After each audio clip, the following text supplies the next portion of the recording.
مرحبا أصدقائي، كيفكن؟ شو أخباركم؟ إن شاء الله تكونوا مناح.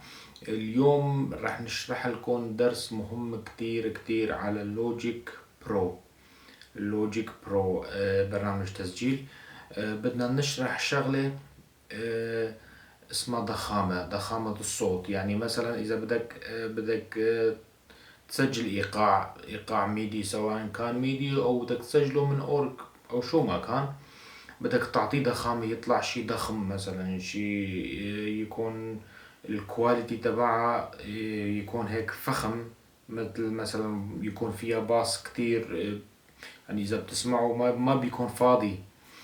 ومو بس بينطبق على الإيقاع، بينطبق على كل شي. مثلا إذا بدك تعزف زولو، مثلا بدك تعزف زولو ساز طنبورة، أو بدك تعزف زولو على الأورج، تعطيه ضخامة، بيطلع يعني شغلة خيالية كتير. هلا خليني اشرح لكم اياها وفهمكم كيف بدكم تسووها.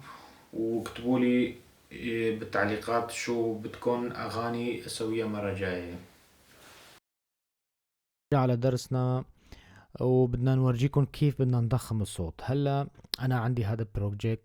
انا بدي مثلا انا مسوي ايقاع هون، بدي اجرب على الايقاع، بدي اشوف على الايقاع كيف بيطلع ضخامة الصوت. يعني اذا بدك تشغله واذا بدك تسكره. مثلا هون انا بدي اورجيكم هلا الايقاع بدون ما اعطيه ضخامة صوت او شي شغلة.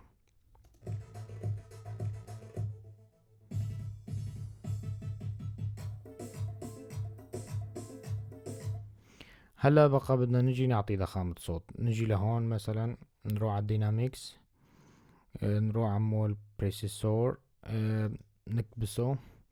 هون بيعطيك اوتوماتيش، مثلا اون بيعطيك اوتوماتيش وبيعطيك ضخامة. هلا بدنا نجربه ونشوف كيف بيطلع الفرق.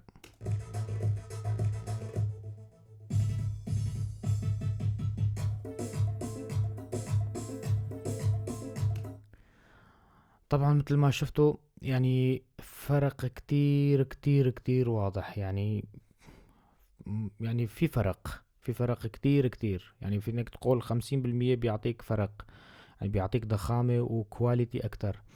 وطبعا في شغلة تانية، انت اذا بدك مثلا ترفعه لحالك او بدك تنقص لحالك، مثلا بدك ما يكون الباص كتير او ما بدك البيز يكون كتير، بدك تتحكم فيهم من هون. هون الاعدادات عندك فينك تتحكم شو ما بدك. بس اذا بدك اوتوماتيش هو لحاله بيصير، بس هون بدك بس هون تعمله اون اوف وخالص.